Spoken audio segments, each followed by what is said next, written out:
Welcome back to our deep dive into the fascinating world of psychological tricks. In today's episode, we're going to explore how our perception of self, identity, and control can completely shape the way we experience the world. From the way we hold on to things that don't really serve us, to how we shape our self-worth through our own personal narratives, today's tricks are all about the illusions we create to feel in control of who we are. Ever wondered why you feel attached to things that are actually meaningless? Or why you feel others are constantly judging you when they're really not? Or maybe you've caught yourself sabotaging your own success just to have a good excuse for failure. These tricks can explain all that and more. So sit back, relax, and let's dive into the powerful world of identity, self, and the illusion of control. Trick number 1. False memory. The Mandela effect. Imagine you're at a family dinner. Everyone's laughing. Stories are flying around. And then you start telling your favorite story. One that's followed you since childhood. The day you got lost in the mall. You remember it like it was yesterday. You were 5 years old. Holding your mum's hand 1 second. Gone the next. Your small feet pounding on that sticky tile floor. The smell of pretzels. A baby crying in the distance. Your heart racing. And then, salvation. A kind old man in a red sweater kneels beside you. He smiles, calms you down, walks you to security. You tell the story with a nostalgic laugh, like a war story from the battlefield of childhood. But then your mum, sitting right next to you, chimes in. Sweetie, that never happened. You blink, confused. No, really, remember? The food court. Honey, we never lost you. Not once. We didn't even go to that mall when you were little. Silence. Your stomach drops. Because she's serious. And suddenly, you realize you remember something that never happened. That's what psychologists call a false memory. A vivid, detailed, emotionally charged recollection of an event that never actually occurred. This isn't about forgetting details. It's not a blur or a hazy dream. It's a memory you would swear to under oath, one that feels real in your bones. But it's a fabrication. Your brain created it and convinced you it was the truth. And it happens all the time. There's even a popular twist on it called the Mandela effect, where entire groups of people share the same false memory. People remember Nelson Mandela dying in a South African prison in the 1980s, except he didn't. He became president and lived until 2013. Or the Berenstain Bears with an E. Nope, it's spelled Berenstain. Or the Monopoly Man's monocle. He doesn't have one, never did. Thousands of people, convinced, certain, unified, and completely wrong. This isn't just internet weirdness. It's been tested in the lab for decades. One of the leading experts is Elizabeth Loftus, a cognitive psychologist who spent her career studying just how easy it is to manipulate memory. In one famous experiment, Loftus asked participants if they remembered being lost in a shopping mall as a child. It was a fake story, but participants were told that a family member had confirmed it. And over the course of just a few sessions, 25% of them developed full-blown memories of the fake event. They didn't just say maybe. They remembered crying, the color of the store's awning, the sound of the escalator. Their brains built the story from suggestion and then cemented it as fact. Other studies showed how a single word can alter a memory. If you ask, how fast were the cars going when they hit each other? People estimate lower speeds, but change the word to smashed, and suddenly they report broken glass, even if there wasn't any. Memory isn't a recording, it's a story. And the story changes every time you tell it. This isn't just a quirky brain bug. It has serious consequences. False memories have put innocent people in prison. Eyewitnesses, confident and convincing, have misidentified suspects based on reconstructed memories.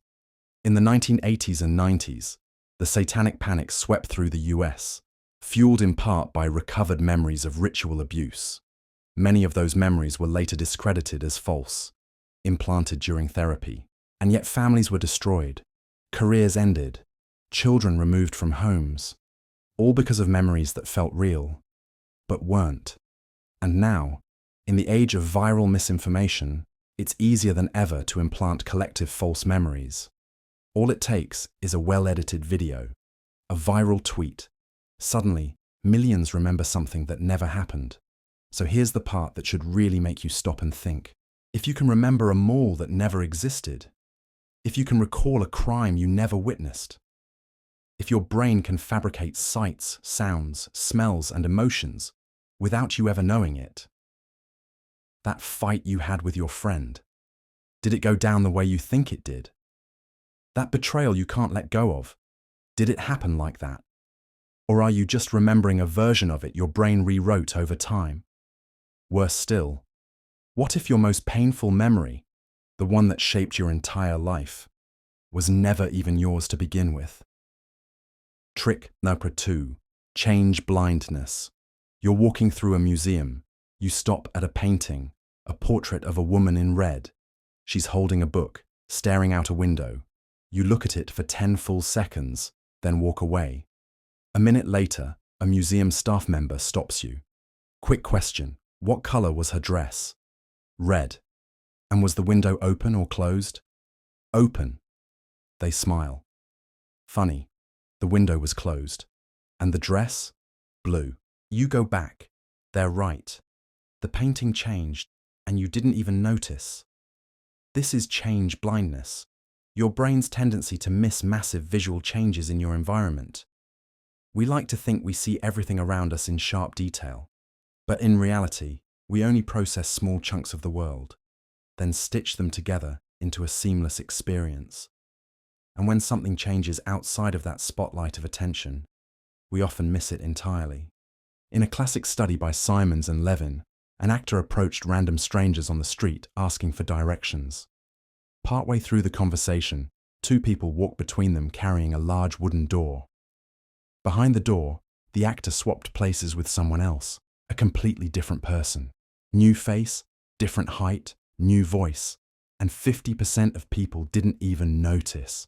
They kept talking as if nothing had changed. This wasn't staged. These were regular people on a normal day, simply unaware of a massive switch right in front of their eyes. Other experiments have shown that even when a person's clothing, hair, or surroundings change in real time, viewers often don't detect it unless their attention is already focused on that detail. And here's the kicker. When you do notice a change, it feels obvious. But when you don't feel like you missed anything at all. Your brain doesn't, and can't, process every detail in your visual field. It takes shortcuts. It assumes things are constant unless it's forced to notice a change. That's efficient. But it leaves you blind to some pretty big shifts. You're essentially walking around with a best guess version of the world, not a perfect copy. This is especially true during scene cuts in movies. If you watch closely, you'll catch subtle changes in props, lighting, or even actors that most viewers miss completely. Change blindness isn't just a party trick. It has serious real-world implications. It's why drivers fail to see a pedestrian after checking the road just seconds before. It's why eyewitnesses get details wrong. It's why you can look at your phone while crossing a street and completely miss the car that was always there. In law enforcement, aviation, and medicine, missing a detail can be catastrophic. And the worst part, you won't even feel like you missed anything. So next time you're sure you saw everything, ask yourself, what if you're just filling in the gaps? What else is changing around you right now that your brain decided to ignore? Trick number 3, inattentional blindness. You're shown a video. 2 teams, one in white shirts, one in black, are passing basketballs. You're asked to count the number of passes made by the white team. You concentrate. 1, 2, 3, 13 passes. Nailed it. Then the narrator asks, "Did you see the gorilla?" You laugh. What gorilla? You rewind. And there it is. A person in a full gorilla suit walks through the middle of the screen, stops, looks at the camera, pounds their chest, and walks off. You never saw it. This is inattentional blindness, when your attention is focused on one task so intensely that you fail to notice something completely obvious happening right in front of you. It's not a trick. It's a fundamental limitation of attention. Your brain is a spotlight, and everything outside that spotlight might as well be invisible. That gorilla video is one of the most famous psychology studies of all time. It was created by Daniel Simons and Christopher Chabry in 1999. When shown the video, nearly half of all participants failed to see the gorilla, even though it's on screen for 9 full seconds, and even pauses in the center. Once they're shown the gorilla, they're stunned. Some insist the video must have been changed. That's how confident we are in our attention, and how wrong we can be. When your brain locks in on a task, like counting basketball passes, it filters out everything else. This is actually a survival mechanism. Your attention system evolved to help you focus on what matters most. But in today's complex world, that filter can cause you to miss things that are highly relevant, even dangerous. It's why drivers don't see motorcyclists. It's why surgeons can miss anomalies on a scan. It's why people texting while walking can bump into walls, poles, or even moving cars. Inattentional blindness isn't about intelligence. It's not about memory. It's about attention limits. And we all have them. Police officers have missed weapons during chases. Pilots have overlooked blinking warning lights in the cockpit. In one real-world case, an experienced radiologist missed a fully visible image of a gorilla on a lung scan because they were focused on looking for cancerous nodules. We miss what we're not looking for, even if it's huge, even if it's dangerous, even if it's right in front of us. So what aren't you seeing right now? Not because it's hidden, but because your brain never gave you permission to notice. Trick 44. Déjà vu. You walk into a cafe you've never been to before. You glance at the dusty menu board, the flickering ceiling light, the song playing in the background. And suddenly, everything feels familiar. Not just familiar, exactly the same. You feel like you've lived this moment before. Same smell, same clink of dishes, same conversation behind you. You can even predict what's about to happen. A woman's about to laugh. A phone will ring. You're sure of it. Then it happens, and you just sit there, stunned. How could you have seen the future? This strange sensation is called déjà vu, a French term meaning already seen. It's one of the most mysterious phenomena in psychology. It's the feeling that something you're experiencing for the first time is something you've already lived through. But here's the twist. There's no real memory behind it, just the illusion of memory. It's your brain whispering, "You've been here before," when you haven't. There's no single explanation for déjà vu, but scientists have proposed several compelling theories. One of the leading ideas is called the dual processing theory. It suggests that when your brain processes new information, it sends signals through multiple pathways. If one of those pathways lags behind or misfires, your brain might interpret the delay as familiarity. Like when sound and video are slightly out of sync, suddenly everything feels off. Another theory is neural overlap. Sometimes a new experience is just similar enough to a real memory that your brain gets confused and activates the old memory trace. Your environment triggers a pattern that feels familiar, even if it's not a perfect match. The result? Your brain mistakes the present moment for a repeat. Déjà vu is especially common in people with temporal lobe epilepsy, a condition that affects the area of the brain responsible for memory and recognition. Some patients experience intense déjà vu episodes right before a seizure. In these moments, their brains essentially glitch, activating memory circuits, even though no memory exists. This supports the idea that déjà vu is more of a neurological hiccup than a spiritual experience. But what makes it so eerie is that it feels so real. You don't just think you've been there. You know it, deep in your bones, even when logic tells you it's impossible. So here's the unsettling part. If your brain can convince you that a moment is familiar, when it isn't, then how do you separate memory from imagination? How many memories do you have that are just echoes of similar experiences? Recycled moments. loops that feel like prophecy, but are really just misfires. Déjà vu reminds us that memory is not a timeline. It's a web, interconnected, distorted, and vulnerable to glitches. And sometimes, when the lights flicker just right, you'll swear you've already lived this life before. Trick number 5. Misattribution of memory. You're telling a friend about a movie you loved as a kid, a dramatic scene, a twist ending. You describe it perfectly, only to have them stare at you blankly. That's not from that movie, they say. You argue. You know it is. You even remember watching it with them. Later, you look it up. They were right. The scene you described, it's from a completely different film, and the person you remember watching it with, they weren't even there. You didn't lie. You just misremembered everything. This is called misattribution of memory, when the content of a memory is correct, but the source is wrong. You remember the information, but not where it came from.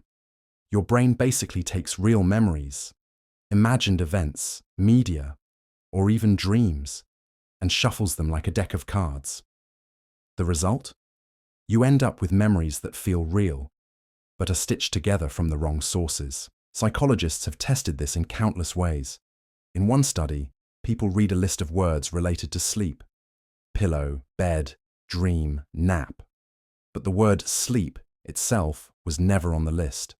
Later, over 70% of participants insisted sleep had been there. Their brain connected the concept so strongly, it created a false memory. In another study, people were shown faces of strangers.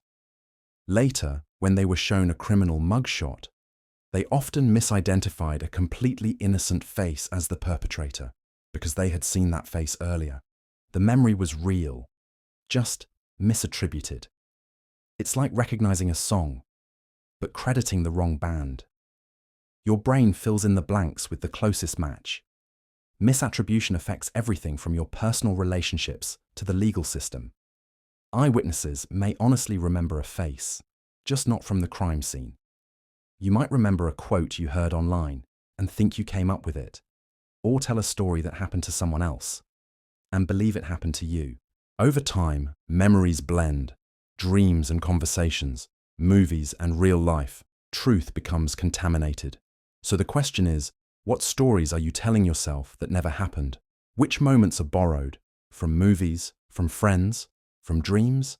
And if you can't trust where your memories came from, how much of you is just a mix of other people's stories?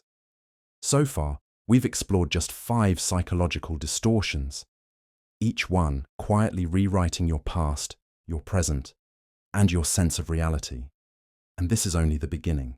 In the next episode, we'll go even deeper into illusions of control, prediction, and identity.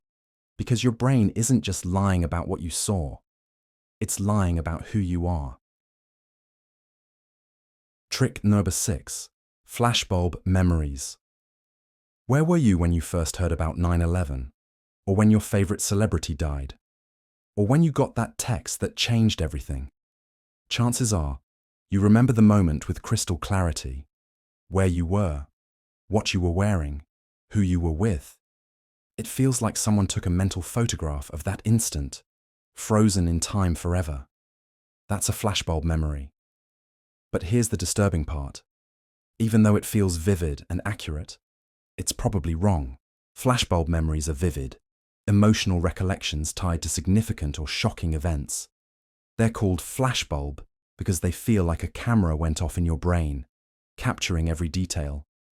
But studies show that while the confidence in these memories stays high, the accuracy degrades over time. You feel like you remember every second perfectly, but you don't. After the Challenger space shuttle disaster in 1986, researchers asked students to write down where they were and how they felt. 3 years later, those same students were asked again. Over 50% of their details were wrong, and when shown their original notes, many students insisted their new version was right. Even when confronted with written proof, their confidence didn't waver. This happens with major events like the death of Princess Diana, 9/11, or even personal tragedies. Our brains prioritize the emotion, not the facts. Emotion locks the memory in place, but warps the details as it does. Emotional arousal enhances memory encoding, but it doesn't preserve the truth, just the intensity. Your brain fills in the blanks with guesses, assumptions, and borrowed images. It feels real because you felt so much. But strong emotion is a spotlight that blinds as much as it illuminates. And over time, your brain keeps rewriting the scene, while you swear it never changed. So the question becomes, how many of your most cherished vivid memories are lies? Not because you made them up, but because your brain couldn't help itself. And if your deepest truths can be false, what's left to trust? Trick number 7. Source confusion. You remember hearing a crazy fact. Sharks don't get cancer. You've told it to people for years. You know you read it somewhere. National Geographic? A science documentary? No idea. Turns out, it was a marketing slogan from a supplement company. And it's not even true. But your brain can't tell the difference because it confused the source. Source confusion is when your brain remembers information but forgets where it came from or attributes it to the wrong place entirely. Was it a dream? A headline? A conversation? You remember the what, but the where and how gets scrambled. And that's where misinformation thrives. In one study, participants were shown a series of faces and facts. Later, they were asked where they got certain pieces of information. A shocking number attributed false facts to reputable sources and true facts to unreliable ones. Because once your brain locks onto the content, the origin fades into the background. It also explains why people believe celebrity rumors, viral misinformation, or made-up quotes. You hear something once, don't fact-check it, and weeks later it feels like a well-known truth. That's source confusion in action. And the more you repeat it, the stronger it becomes. This is the psychological fuel behind fake news, propaganda, and conspiracy theories. Your brain forgets the shady origin, but keeps the fact. Politicians exploit this. So do advertisers. So do scammers. You don't have to believe a lie right away. You just have to hear it once, forget where it came from, and eventually mistake it for truth. So what beliefs are you holding on to? That came from a meme, a friend of a friend, an anonymous post online. And if your brain can't trace its own thoughts, who's really in control? Trick 28. Confabulation. You're at a family dinner, retelling a childhood story. Everyone laughs. You describe it perfectly. Where it happened, what you said, how your dad reacted. Then your mum interrupts. That didn't happen to you. That happened to your cousin. You pause. No way. You're sure it was you. You can see it clearly in your mind. But it wasn't your memory. Your brain just filled in the blanks. Welcome to confabulation. Confabulation is when your brain unintentionally creates false memories, often to fill in missing pieces of a real event. You're not lying. You're not even guessing. You're just wrong. But the memory feels just as real as any other. That's the scary part. Your mind rewrites the story, and you believe it without question. In patients with brain damage, especially to the frontal lobes, confabulation is common. They'll tell vivid, detailed stories of events that never happened. Not to deceive, but because their brain literally stitched together fragments into a false narrative. In one case, a man who had lost the ability to form new memories insisted he had just come back from a trip to Mars. He described it in full: what he wore, who was there, what the ship looked like. To him, it was absolutely true. But confabulation isn't limited to brain injury. Even healthy brains do this. Every time you remember something you only partly remember, your brain might fill in the gaps with fiction, but you never notice the seams. Think about a dream you described in detail, only to realize later you made up half of it.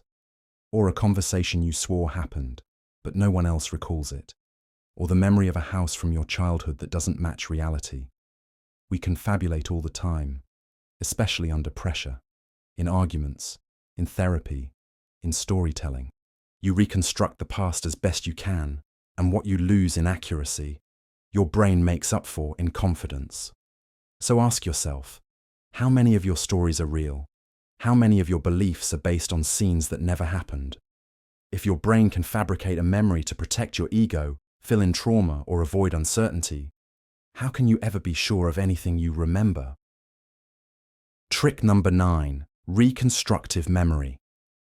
Imagine your memory as a bookshelf, neat rows of folders with perfect records of every moment. That's how it feels. But that's not how it works. Memory is not a filing cabinet. It's more like Wikipedia. You can edit it. Other people can edit it. And every time you open a memory, your brain rewrites it without telling you. Reconstructive memory means that every time you recall an event, your brain rebuilds it from fragments, not from a stored video. It uses pieces of sensory data, emotion, context, and guesses to reconstruct the event as best it can. But with each retelling, small errors creep in, and those errors become part of the new memory. Over time, the truth gets overwritten. Psychologist Elizabeth Loftus ran a now famous study. She showed participants a video of a car crash. Some were asked, how fast were the cars going when they smashed into each other? Others were asked, how fast were they going when they hit each other? The group that heard smashed reported faster speeds, and even imagined broken glass, though there wasn't any. Just one word changed the entire memory. This happens constantly, in courtrooms, classrooms, and conversations. You remember things that never happened because someone suggested them to you. It means your memories aren't snapshots, they're stories, and stories evolve. You don't just recall events, you reimagine them, edit them, and believe the edited version. And each time you remember a thing, you risk remembering it less accurately. Recollection becomes distortion. Truth becomes fiction. So what does this say about identity? If your memories are the foundation of who you are, but those memories change every time you access them, then how stable is your identity really? How many times have you quietly rewritten your own past without even knowing? Trick 10. Cryptomnesia. You're brainstorming ideas. Suddenly, boom, an original thought, a genius joke, a killer business idea, a line of poetry. You feel brilliant until someone tells you that's already a thing. You didn't steal it. You weren't trying to plagiarize. You just forgot it wasn't yours. That's cryptomnesia, the memory you mistake for a new idea. Cryptomnesia happens when your brain recalls information, but forgets the source and misattributes it as your own creation. It's not stealing. It's not lying. It's a mental glitch. You remember the content, but not the origin. George Harrison of the Beatles once released a hit song, My Sweet Lord, only to later discover it was nearly identical to He's So Fine by the Chiffons. He didn't copy it on purpose. He even said he was shocked. But a court ruled it was subconscious plagiarism, cryptomnesia in action. This also happens in comedy, academia, business, even therapy. You read or hear something, forget about it, and months later, your brain presents it as a fresh thought. You feel creative, but you're just retrieving an old file with the label scratched off. Cryptomnesia shows how fragile authorship is. It challenges the idea of original thought, because your brain is constantly absorbing, remixing, and recycling ideas, and doesn't always tell you where they came from. This matters for copyright law, creative integrity, and even memory-based testimony. You might not be the liar.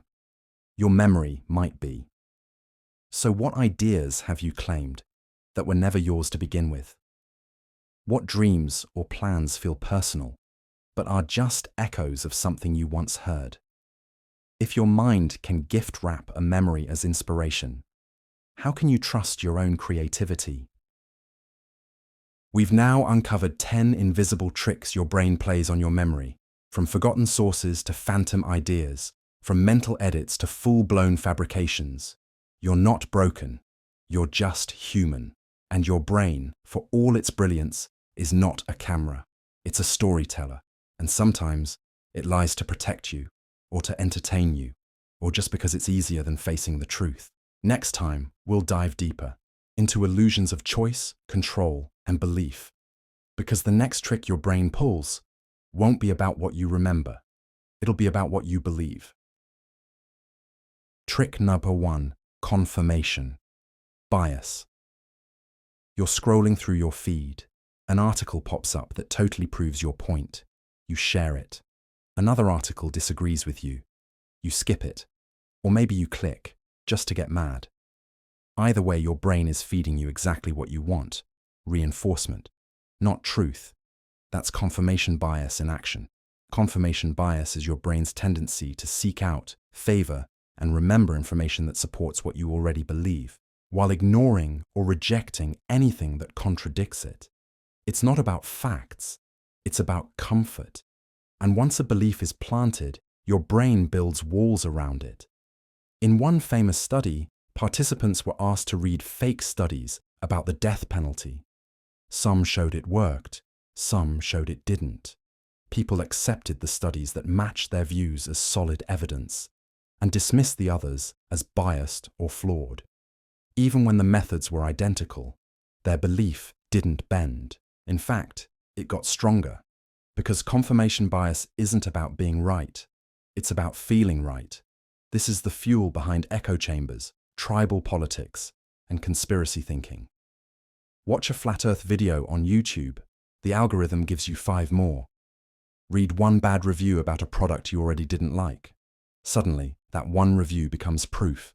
You build a case, not for the truth, but for your truth. So the next time something confirms what you already believe, pause. Ask yourself, am I thinking critically? Or just feeding the beast in my head that wants to be right? Because if you only look for proof that you're correct, you'll never see the places where you're wrong. Trick number 2, cognitive dissonance. You tell yourself you're honest, but you lied yesterday. You think you're healthy, but you haven't worked out in weeks. You believe in justice, but you ignored that news story because it made you uncomfortable. That twisting, itchy, anxious feeling. That's cognitive dissonance. Your brain struggling to square 2 opposing truths. And it hates that. Cognitive dissonance is the mental discomfort you feel when your actions, beliefs, or values are in conflict. Your brain wants consistency. When it doesn't get it, it panics. And often, instead of changing the behavior, you change the belief to reduce the discomfort. In 1959, psychologist Leon Festinger ran a clever experiment. Participants did a boring task. Then they were paid either $1 or $20 to tell the next participant it was fun. Those paid $1 reported enjoying the task more afterward. Why? Because $1 wasn't enough to justify lying. So they changed their internal belief to reduce the dissonance. They convinced themselves it really was fun. Their brain rewrote reality to protect the illusion of integrity. This plays out in everyday life. Smokers who know cigarettes are harmful often downplay the risks. Cheaters convince themselves they deserved it. People rationalize staying in toxic jobs, bad relationships, or unfair systems. Rather than admit contradiction, the mind rewrites logic to restore internal peace. So when was the last time you bent reality? Just to avoid guilt, shame, or discomfort? And if the truth makes you uneasy, what part of your life is built on lies your brain won't let you see? Trick number 3, belief, perseverance. Imagine someone gives you solid proof that one of your core beliefs is wrong. You read the evidence. You understand it. You even admit it makes sense. But days later, you're back to your old belief. Why? Because your brain isn't just defending a fact, it's defending you. Belief perseverance is the tendency to cling to a belief even after the evidence supporting it has been completely discredited. It's not about logic, it's about identity. Once a belief becomes part of who you are, it becomes harder to let go of than your own name. In a study, participants were given fake information about people being good or bad at firefighting. Then, they were told the info was completely made up.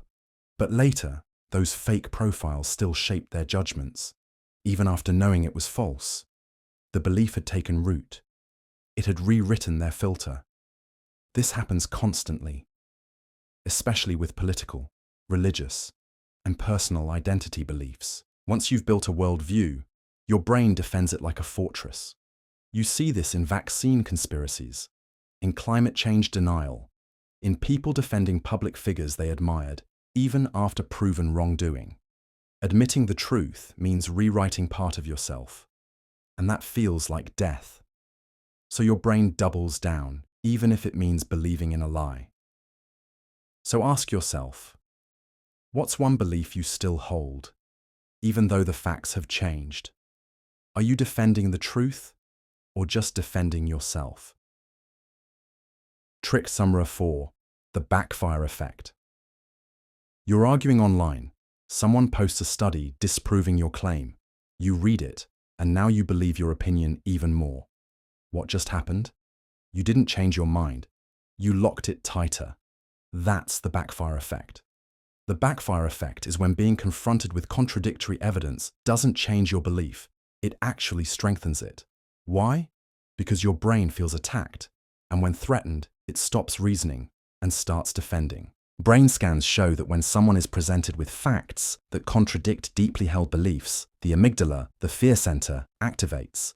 It's treated like a threat. The prefrontal cortex, the reasoning part, shuts down. And instead of re-evaluating, the brain enters fight or flight. So the more persuasive the argument, the more defensive we become. Try correcting someone who believes in a conspiracy theory, or tell a die-hard fan their hero did something awful, or show someone stats that challenge their political views. Chances are they won't say, "Wow, good point." They'll dig in deeper, because they're not protecting an opinion, they're protecting identity. So when someone disagrees with you, do you actually listen? Or do you feel your walls going up? And if your beliefs only get stronger when challenged, are you growing? Or just retreating deeper into the cave? Trick number 5, self-serving bias. You aced the test. You're a genius. You failed it? The test was unfair. You got the job? Hard work paid off. You didn't? The system's rigged. Sound familiar? That's self-serving bias, your brain's built-in excuse engine. Self-serving bias is the habit of taking credit for your successes, but blaming external factors for your failures. It protects your ego, it shields you from shame, and it paints a version of reality where you're always the hero. In one experiment, students who did well on a task attributed it to their intelligence and effort. Students who did poorly blamed the test, the instructor, or the environment. This wasn't conscious deception. They believed it. And this bias shows up in everything from sports to relationships. Athletes credit training when they win, blame referees when they lose. Couples blame each other in breakups. Politicians spin losses as sabotage, because the truth that maybe you messed up is too painful to face. This bias can keep you from growing.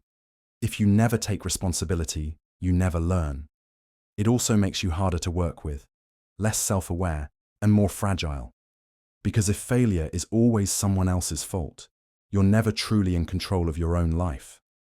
So the next time something goes wrong, pause.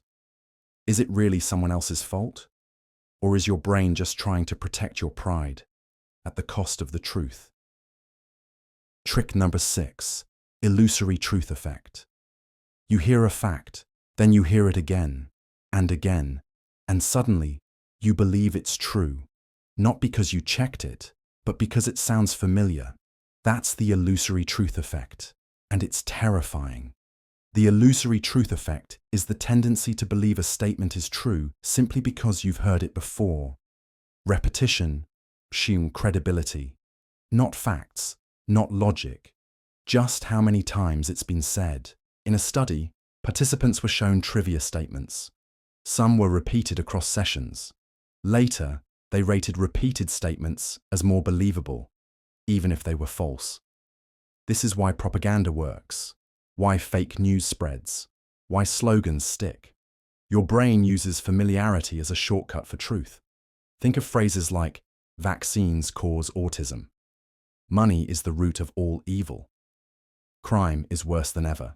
All repeated over and over in headlines, tweets, conversations, and slowly, without proof, they feel real because repetition builds comfort, and comfort feels true. So ask yourself, what do you know only because you've heard it 100 times?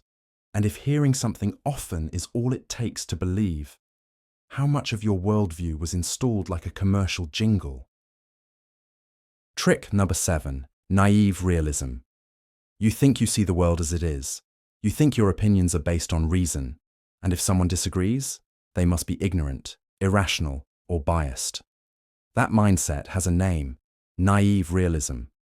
Naive realism is the belief that you perceive reality objectively, and people who disagree are misinformed or blinded by bias. You trust your lens and assume everyone else is looking through fog. This bias has been studied in political debates, religious conflicts, and even family arguments. People on opposite sides see the same data and walk away with totally different conclusions. But each side thinks, I'm being rational, they're being emotional. The truth? Everyone thinks they're the rational one. Naive realism creates polarization. It erodes empathy. It makes compromise feel like betrayal. Because if you're right and they're wrong, why even listen? But the truth is, we all see the world through filters, culture, experience, emotion. Nobody sees raw reality. So how sure are you that your version of reality is the truth? And what if the real delusion is thinking you're not deluded? Trick number 8, Dunning-Kruger effect.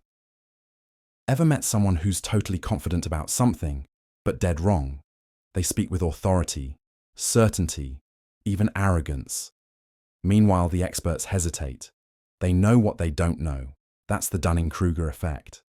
This effect happens when people with low ability in a domain overestimate their knowledge or skill, while experts tend to underestimate theirs. In short, stupid people think they're smart. Smart people aren't so sure. In the original study, people took logic and grammar tests. The worst performers believed they had scored among the highest. Because to know how bad you are, you need the same skills you're lacking. It's a double blind. You're bad, and you don't know enough to know how bad. This is why misinformation spreads, why loud voices dominate debates, why self-help gurus with no credentials go viral. They don't know what they don't know, and their confidence is contagious. Meanwhile, real experts doubt, question, and hedge because they see the complexity. So next time someone sounds 100% certain, ask, are they qualified? And when you feel totally confident about something, pause. What if certainty is a symptom of ignorance?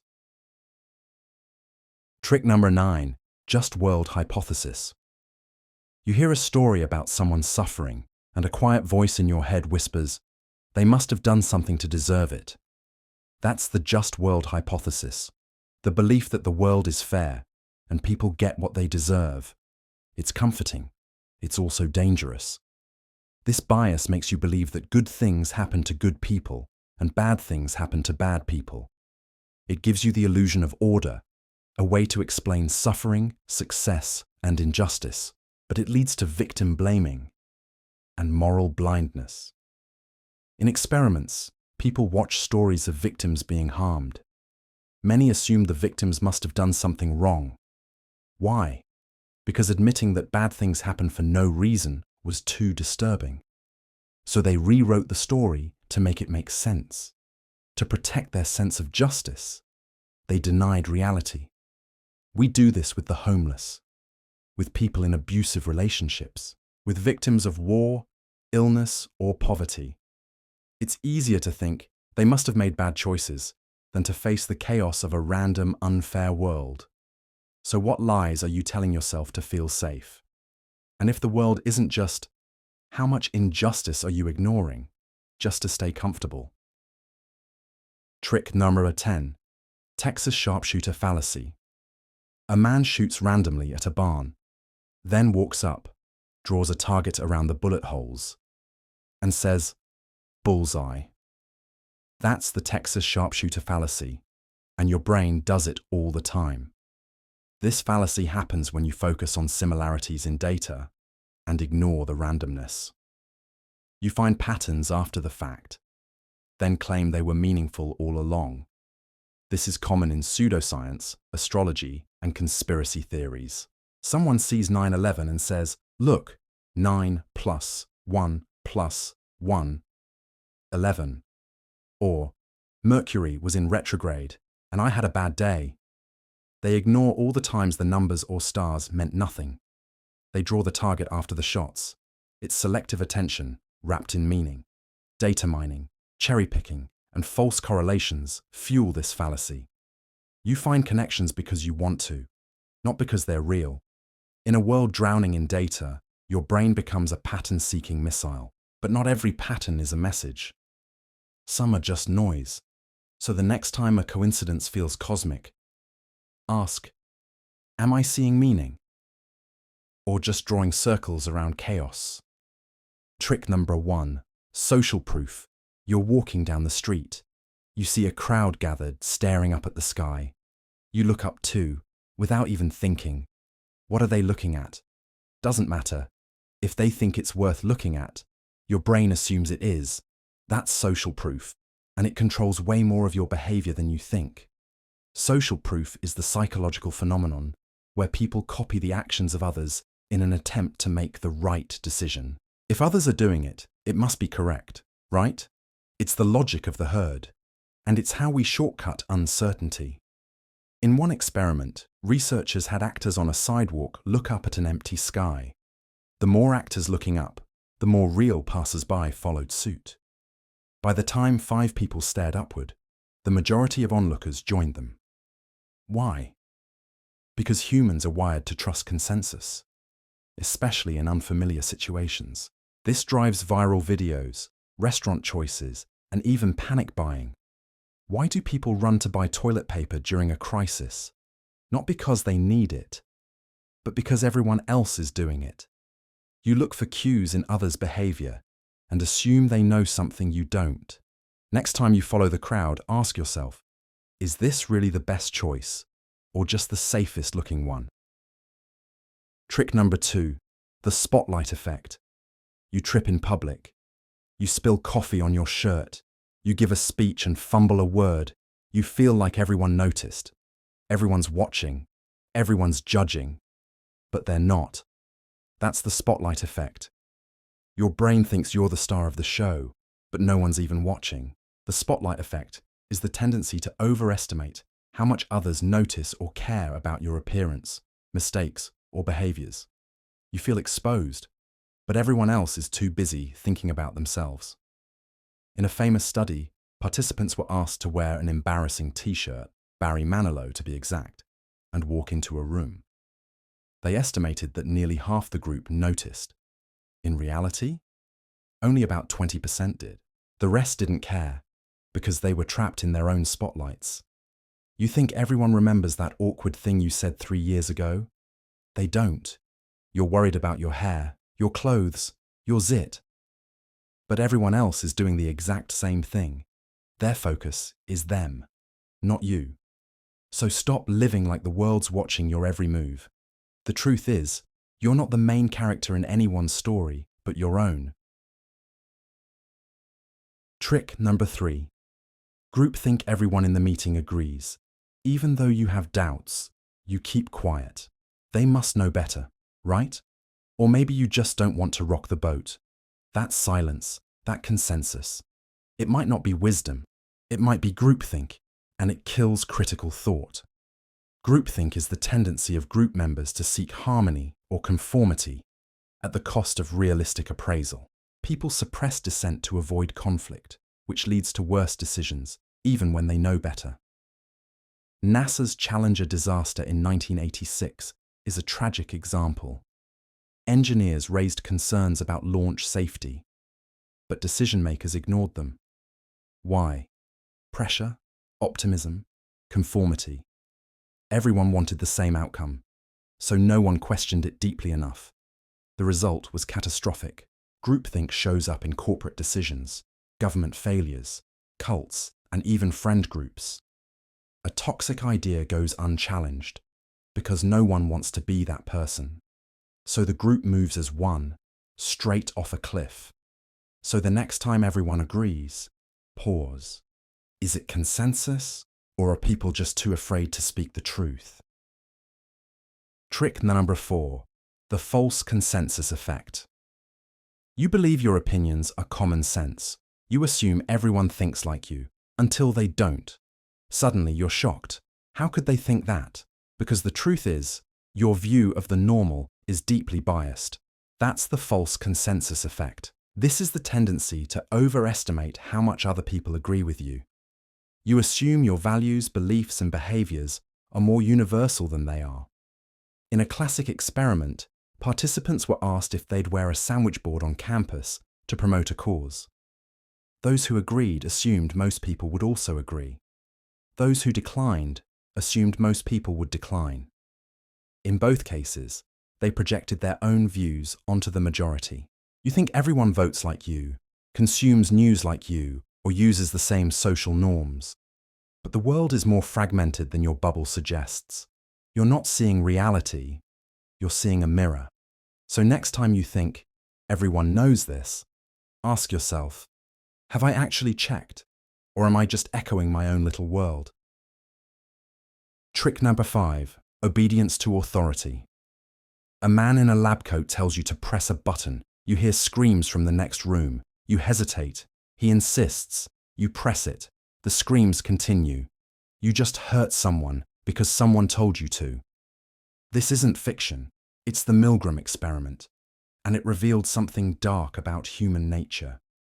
Obedience to authority is the powerful tendency to comply with orders from those in positions of power, even when it violates your morals. In the 1960s, psychologist Stanley Milgram asked participants to deliver electric shocks to a learner for wrong answers. There were no real shocks, but the participants didn't know that. Most kept shocking, up to deadly levels, just because the man in the white coat told them to. Over 65% obeyed completely. This explains how ordinary people participate in atrocities, cults, or corporate fraud. It's not because they're evil, it's because they're conditioned to obey. Uniform dash authority, and authority overrides conscience. So what would you do if someone in charge told you to do something wrong? Would you resist, or would you obey? Trick number 6, de-individuation. You're at a concert, a protest, a riot. The crowd moves. You move with it. You scream louder than usual. You break something you'd never touch alone.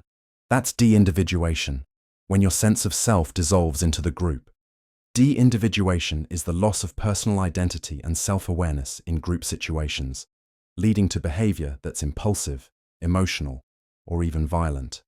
In Zimbardo's Stanford prison experiment, students played guards and prisoners. The guards, hidden behind sunglasses and uniforms, quickly became cruel. Why? They weren't themselves anymore. They were roles, part of a group, and the group gave them permission to act in ways they never would alone. This happens in mobs, online comment sections, and masked crowds. The more anonymous you feel, the more you lose inhibition. You're not you anymore. You're just another face in the wave. So the next time you feel swept up in a crowd, ask, who's really making your choices? You or the hive? Trick number 7, pluralistic ignorance. Everyone in the room is uncomfortable. Everyone thinks the same thing, but no one says it. Why? Because everyone's waiting for someone else to speak. That's silence. That's pluralistic ignorance.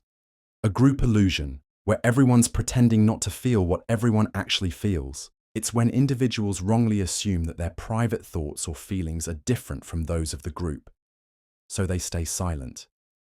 College students in one study believed their peers were more comfortable with binge drinking than they were, so they drank more, to fit in with a norm that didn't exist. Everyone was uncomfortable, but everyone stayed quiet. This happens in classrooms, workplaces, relationships. Someone behaves badly. Everyone's thinking it's wrong. But no one says anything. Each person believes they're the only one bothered. So nothing changes. So if something feels wrong, don't assume you're alone. You might be the only one brave enough to say what everyone else is already thinking. Trick number 8. The bystander effect. You see someone collapse on the sidewalk. You freeze. There's a crowd around. Surely someone else will help. So you wait. And so does everyone else. That's the bystander effect. And it can mean the difference between life and death.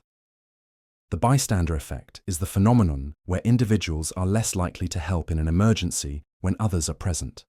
The more people there are, the less personal responsibility anyone feels. In 1964, Kitty Genovese was murdered in New York. Reports claimed dozens heard her screams and did nothing. Later stories were exaggerated, but the idea stuck because it revealed something uncomfortable.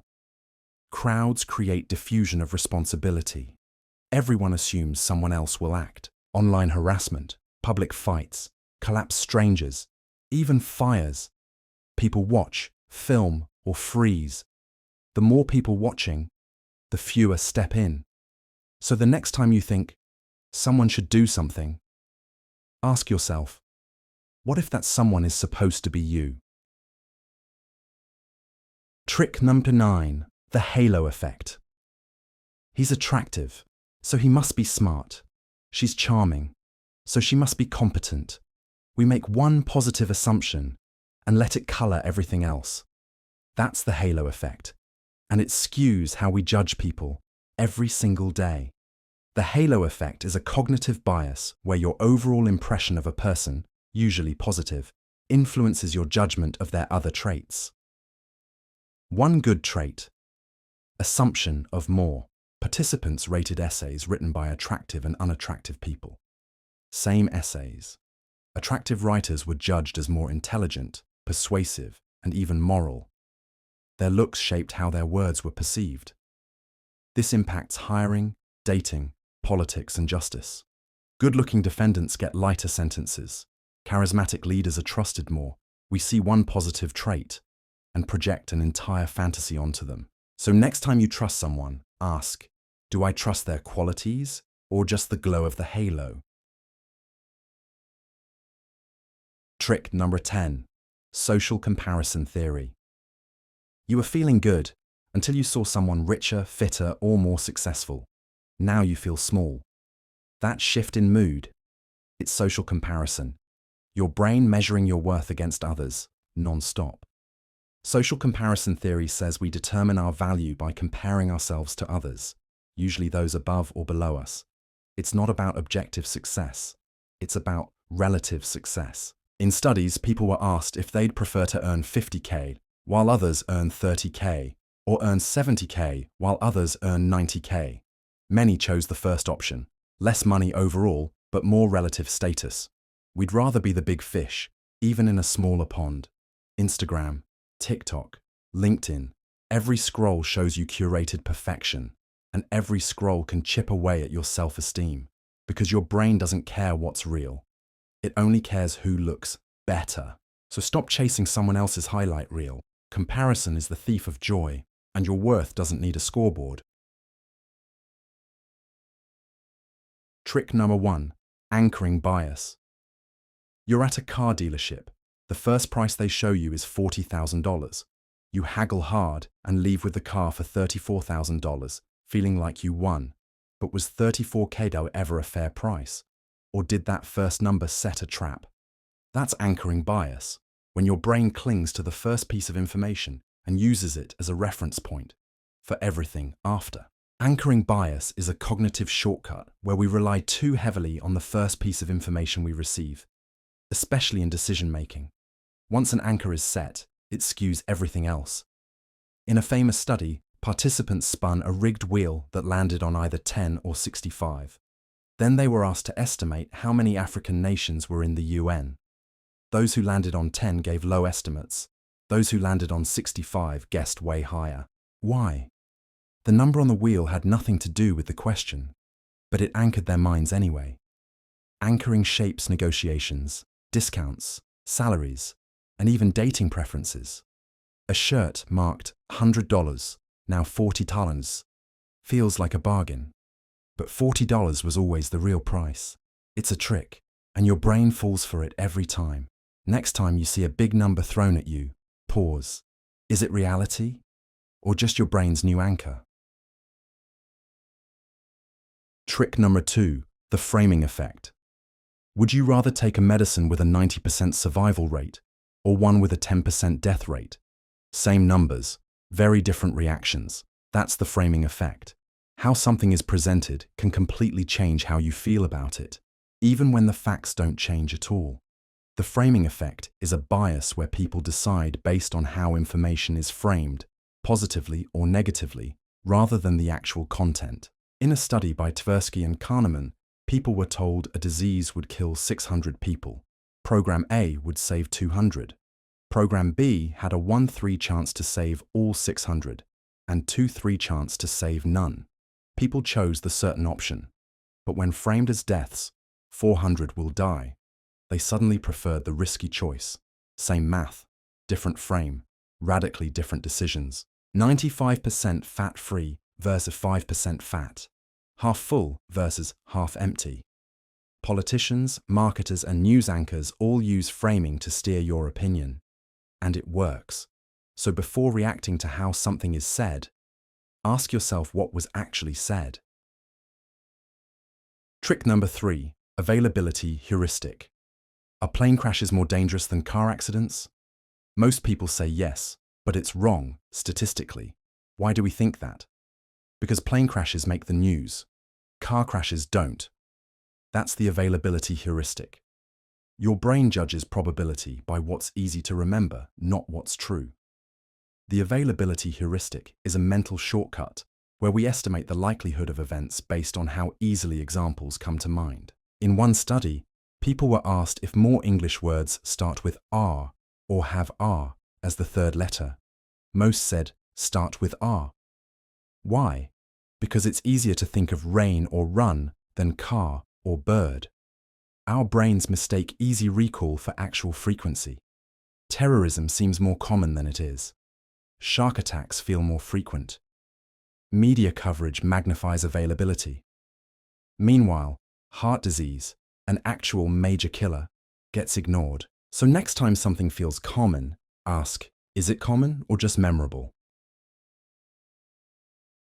Trick number 4, representativeness. Heuristic. You meet Tom. He's quiet, reads sci-fi, and plays chess. Is he more likely a librarian or a farmer? Most say librarian. But statistically, there are way more farmers. That's the representativeness heuristic. Your brain picks stereotypes over stats. This is when people judge the probability of an event based on how much it resembles their mental prototype, ignoring base rates. Kahneman and Tversky again. They gave people a profile of a woman described as shy and helpful. Is she more likely a nurse or a salesperson? Most said nurse, ignoring that there are far more salespeople. Why? The story fit the stereotype. This shows up in hiring bias, racism, and criminal profiling. We ignore facts and trust the vibe instead. So when something seems like something, ask, am I seeing reality or just a stereotype? Trick number 5, sunk cost fallacy. You're halfway through a movie you hate, but you keep watching. I've already spent an hour. You stay in toxic relationships, failing jobs, losing bets, just because you've already invested time or money. That's the sunk cost fallacy, and it keeps us trapped. The sunk cost fallacy is when people continue an endeavor because of past investments, even if future outcomes look bad. In one experiment, participants chose between 2 vacation options. One was preferred, but they'd already paid for the other. Many stuck with the worse one, just to not waste the money. This wrecks projects, business ventures, relationships, and habits. We don't want to lose what we've already spent, so we lose more trying to save it.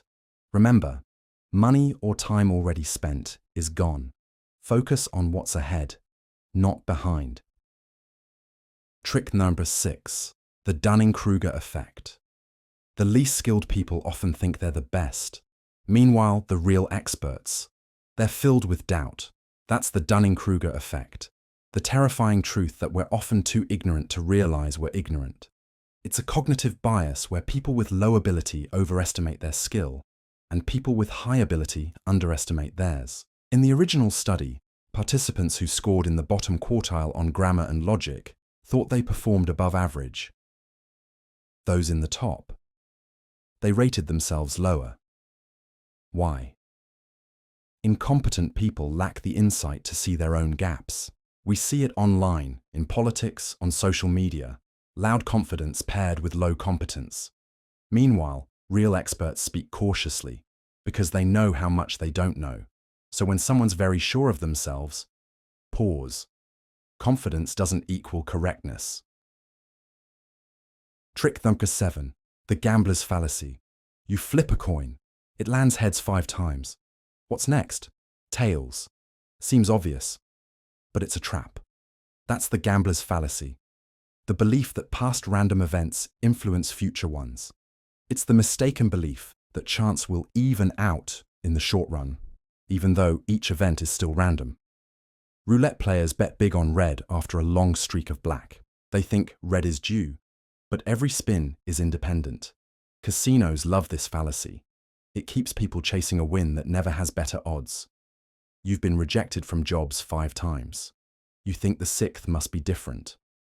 But probability doesn't work like karma. Random is random until you change something. Don't let false patterns rule your choices. Luck doesn't have a memory. Trick number 8, confirmation bias. You believe something. You search for proof. You find articles, opinions, friends, all agreeing with you, so you feel validated. But what you're really doing is falling into confirmation bias. Confirmation bias is the tendency to search for, interpret, and remember information that confirms your pre-existing beliefs. Participants who supported or opposed the death penalty were shown mixed evidence. Instead of becoming balanced, both sides became more extreme. They only accepted data that supported their views and dismissed the rest. Social media echo chambers, conspiracy theories, political arguments. You don't want the truth, you want to be right. So next time you find something that confirms your belief, ask, would I believe this if I thought the opposite? Trick number 9, the planning fallacy. I'll finish this project in 2 days. A week later, you're still at it. We chronically underestimate how long things take, even when we know better. That's the planning fallacy. It's the tendency to underestimate how much time, money, or effort a task will take, despite knowing past experiences suggest otherwise. Psychology students were asked to estimate how long it would take to finish their thesis. Even their worst-case estimate was shorter than the actual time it took. Optimism blinds us. This crushes productivity, delays businesses, and ruins timelines. We plan like best-case scenarios will magically happen, then act surprised when reality gets messy. Add buffer time, expect delays, and remember, future you is not a superhero. Trick number 10, choice overload. You go to buy jam. There are 24 flavors. You try a few and leave with nothing. That's choice overload, when too many options paralyze you instead of empowering you. Choice overload happens when the presence of many options leads to decision paralysis, lower satisfaction, and sometimes no decision at all. In the famous jam study, people were more likely to buy when offered 6 flavors than 24. Too many options felt overwhelming, and people walked away. Streaming platforms, dating apps, online shopping. You scroll endlessly, not because you're picky, but because your brain's exhausted. Sometimes fewer options, better decisions. Simplify, commit, and move forward. Trick number 1, the illusion of control. You're at a casino. A friend presses the button on the slot machine and loses. You step in, hit the same button, and win. You smile and say, "I told you I was lucky." But did you actually influence anything? That's the illusion. The illusion of control. The illusion of control is a cognitive bias where people believe they can influence outcomes that are entirely random or governed by chance. It's the belief that our personal involvement somehow gives us power over things we can't actually control. A classic study by Ellen Langer in the 1970s asked participants to buy lottery tickets. Some were given random tickets, while others got to choose their numbers. When asked how much they'd sell the ticket for, those who chose their numbers valued their tickets much higher, even though the outcome was completely random. This simple act of choosing made people feel more in control. But in reality, both tickets had the same odds. You see this everywhere. Gamblers blowing on dice or pulling the slot handle just right. Athletes wearing their lucky socks. People timing traffic lights like they're in charge. Even in work, some managers micromanage everything, convinced their tiny decisions control huge outcomes. And during crises, people latch onto superstitions or rituals because the sense of control feels comforting. This illusion can be harmless or harmful. It can cause us to waste time, chase false hope, or blame ourselves when random things go wrong. Recognizing this trick allows us to let go of what we can't control and focus on what we can. Trick number 2, the self-serving bias. You ace a test. I'm smart. You fail. The teacher's unfair. You get a job. I earned it. You don't. They were biased. See the pattern? That's self-serving bias in action, our mental shield against failure. The self-serving bias is our tendency to attribute positive outcomes to our own abilities, while blaming negative ones on external factors. It's a way we protect our self-esteem and maintain a favorable self-image. In one experiment, participants were given a test and fake feedback. Those told they did well said it was because they were intelligent. Those told they did poorly said the test was flawed. This wasn't arrogance, it was self-preservation. Our brains defend our identity, even if it means distorting reality. At work, a failed project might be blamed on co-workers, not our own decisions. In relationships, we often remember how we tried our best, while downplaying the ways we messed up.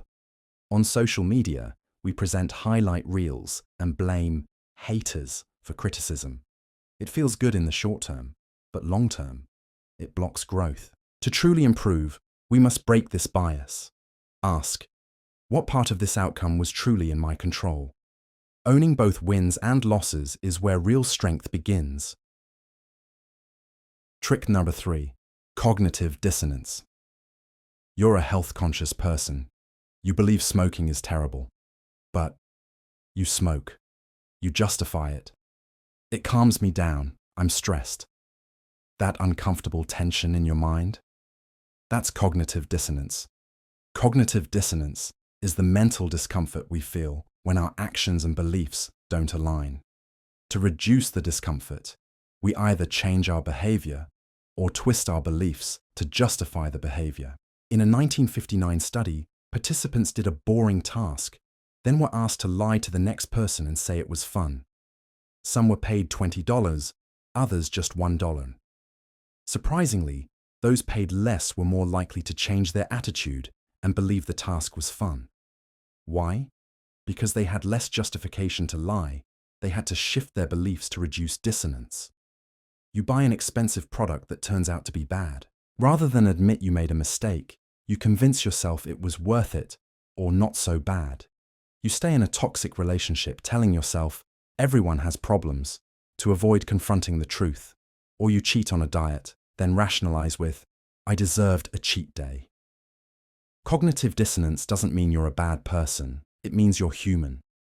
But by noticing when it happens, you can choose whether to justify or to change. Trick number 4, the over-justification effect.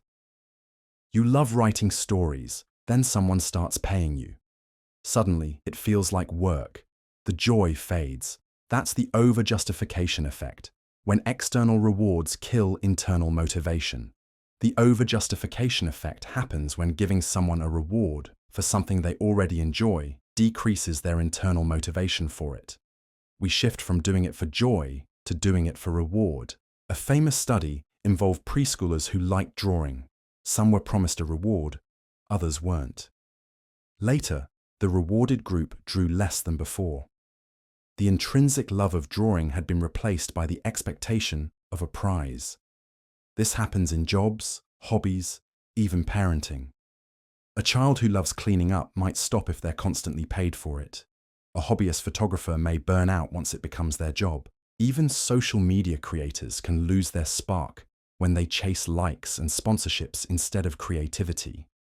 External rewards aren't bad, but when they become the only reason, we lose the magic. Ask yourself, what did I once love that now feels like a chore? Trick number 5, the endowment effect. You're cleaning your garage. You find an old phone case you haven't used in years. It's cracked, it's dusty, but you can't throw it away. It's yours. That's the endowment effect. The endowment effect is our tendency to assign more value to things simply because we own them, regardless of their actual worth. In a famous study, people were given coffee mugs. Those who received one were later asked how much they'd sell it for. Others were asked how much they'd pay to buy one. The sellers consistently valued the mug much higher, just because they owned it. We overprice things we're selling on Craigslist. We hoard sentimental items we don't use. We defend old beliefs we've owned for years, even when they no longer serve us. It's not just about objects. It's about identity. Letting go can feel like losing part of yourself, but not everything you own defines you. Sometimes, the things you cling to are the very things holding you back. Trick number 6, the spotlight effect. You spill coffee on your shirt before a meeting. All day, you feel like everyone's staring at it. You imagine the whispers, the looks, the judgment. But most people didn't even notice. Welcome to the spotlight effect. The spotlight effect is the tendency to overestimate how much others notice or care about our appearance, mistakes, or behavior. In our minds, we're the star of the show, so we assume others are watching just as closely. But they're not. They're focused on their own spotlight.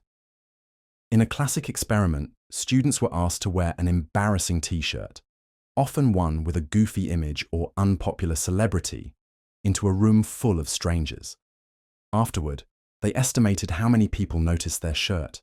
They guessed much higher than the actual number. The truth? Most people barely remembered the shirt at all. Think of that time you tripped in public or mispronounced a word. You probably replayed it in your head for hours.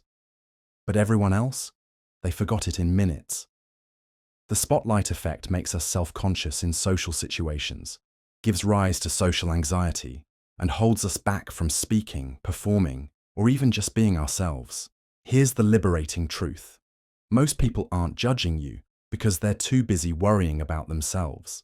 Next time you feel like the center of unwanted attention, remember, everyone is starring in their own movie, and you're just a passing cameo. Trick number 7, the narrative self. Who are you? You might say, I'm a survivor, a misfit, a leader, or a failure. But where did that story come from? That's the narrative self, a psychological trick where we define our entire identity as a personal story. The narrative self is the idea that our sense of identity is shaped by the story we tell ourselves about our past, present, and future. It's not the facts of our life that define us. It's the interpretation. Two people can live the same events, but craft entirely different life stories. Psychologist Dan McAdams introduced the concept of the narrative identity. As humans, we make sense of life through plot lines, themes, and meaning.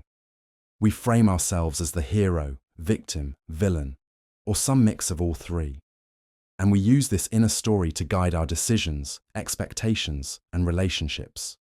Someone who was bullied might adopt the story, I'm broken and unlovable. Someone else might say, that pain made me strong. Same events, different narrative, different outcomes. This trick can empower or imprison. It shapes our limits, our ambition, and our self-worth. So ask yourself, what role are you playing in your story? Are you trapped in an outdated script? You may not control your past, but you do control the pen today. Rewrite the narrative on your terms.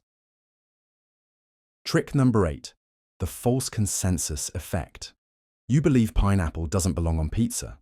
Naturally, you assume most people agree. Turns out, you're in the minority. That surprise? That's the false consensus effect in action. The false consensus effect is a cognitive bias where we overestimate how much others share our beliefs, values, and opinions. We assume our views are the normal ones and that anyone who disagrees is in the minority, misinformed, or just wrong.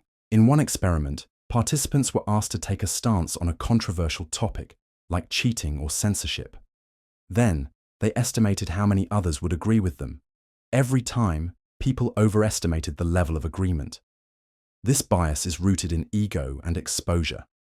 We surround ourselves with similar views, then assume they reflect reality. On social media, we follow people who agree with us, creating echo chambers. In politics, we assume everyone sees the truth we do. In group settings, we may be shocked when others don't back our opinion. This can cause friction, polarization, and poor decision-making. Awareness is key. When you think everyone agrees with you, pause. Challenge that assumption. Diversity of thought isn't a threat. It's a mirror showing us we're not the center of the world. Trick number 9, learned helplessness. You've tried again and again, failed relationships, dead-end jobs. After a while, you stop trying, not because you can't, but because you believe it won't matter. That's the trap of learned helplessness. Learned helplessness is a psychological state where repeated failure or negative outcomes lead a person to stop trying, even when success is possible. It's the mental surrender that follows hopeless repetition. Psychologist Martin Seligman conducted a study with dogs in the 1960s. Dogs exposed to unavoidable shocks eventually gave up trying to escape, even when escape became possible. They had learned to be helpless. This research opened the door to understanding depression, trauma, and motivation. A student who repeatedly fails math may stop studying altogether. A person stuck in toxic relationships might believe all love is doomed. Even victims of systemic injustice may feel that fighting back is useless.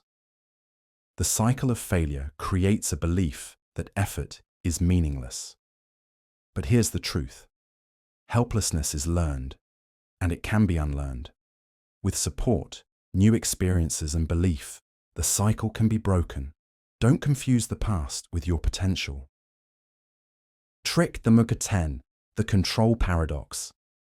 We crave control.